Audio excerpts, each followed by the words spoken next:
sudah menggunakan anggaran negara. Mereka merampok anggaran negara untuk kepentingan mereka, untuk kepentingan kelompok mereka. Walaupun tidak semua, ada beberapa yang lulus karena mungkin orang itu dianggap kondusif, orang itu karena mungkin dianggap bisa diatur sehingga diloloskan. Tapi sekali lagi, panitia tidak mengedepankan kualitas, tidak mengedepankan kemampuan, tidak mengedepankan skill. Kalau kata-kata hari ini, kata-kata kami kurang dipercayai sama bapak-bapak, silahkan bapak-bapak cek ke tempat pendidikan secara rinci, secara jelas terkait orang-orang yang hari ini mengikuti pendidikan. Bahkan sudah puluhan orang yang pulang karena sakit, karena tidak kuat mengikuti pendidikan militer.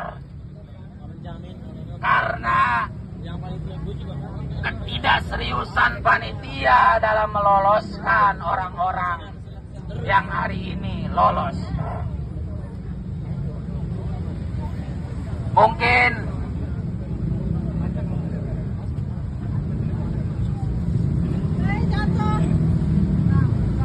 hari ini teman-teman, kita aksi sudah kedua kalinya. Dan hari ini juga sama. Kita tidak begitu diperhitungkan. Apa perlu kami anarkis?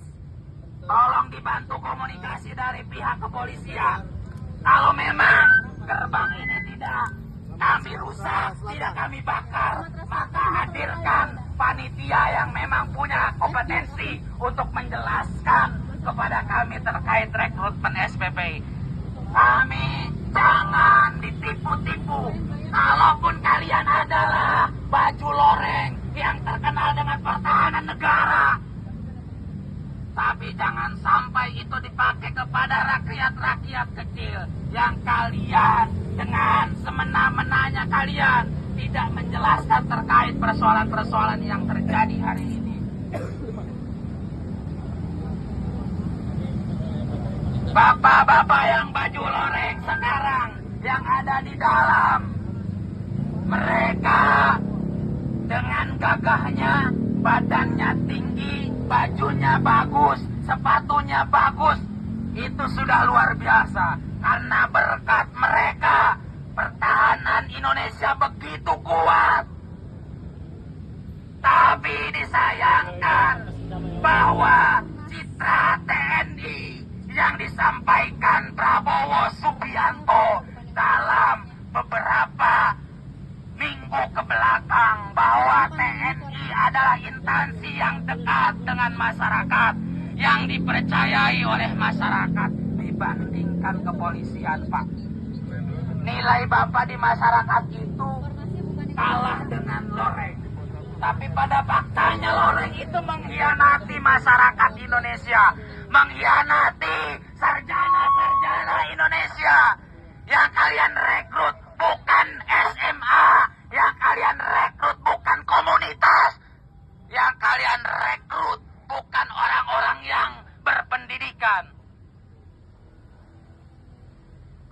Karena ketika ketidaksesuaian, maka seperti inilah yang akan didapat.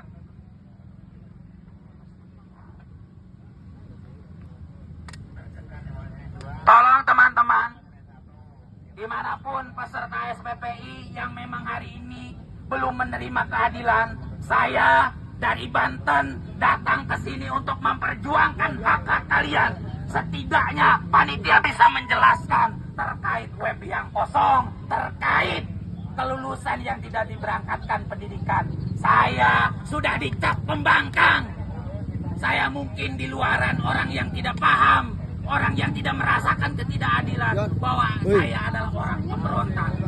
Tapi demi Allah, saya menyampaikan begitu keras ini karena ribuan sarjana-sarjana di Indonesia yang memang dirugikan oleh kebijakan Universitas Pertahanan Indonesia yang katanya beliau-beliaulah yang menjadi panitia. Fakta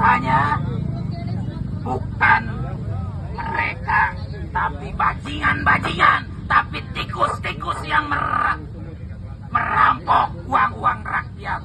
Kenapa bisa dikatakan itu? Karena mereka tidak mungkin rekrutmen SPPI yang berbasis IT, yang berbasis komputer kalau tidak ada anggaran logika berpikir. Tidak sedikit anggaran negara yang dikeluarkan untuk rekrutmen SPPI. Pada akhirnya seperti ini. Ribuan sarjana yang mendaftarkan karena panggilan daripada Presiden Prabowo, terketuk hati nurani sarjana yang ada di Indonesia untuk mengikuti SPPI, untuk mendaftar, untuk menjadi bagian, menjadi abdi negara. Pada akhirnya sarjana-sarjana yang ada di Indonesia yang hari ini hadir dari Banten, dari Aceh jauh-jauh sana, dari Sumatera, dari Jawa Tengah, dari Riau, dari Jambi, Jawa Tengah, mereka hadir ke sini untuk menyuarakan yang memang terjadi. Bapak jangan risih dengan aksi kami, karena ini perlu kami sampaikan, Pak.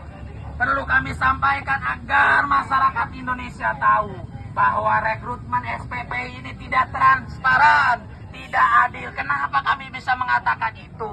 Karena kami melihat orang-orang yang lulus pun kami minta tidak diberi nama-nama yang lulus. Logika kami berpikir, kenapa panitia tidak memberikan nama yang lulus? Apakah ada orang yang tidak daftar bisa lolos? Atau ada keluarganya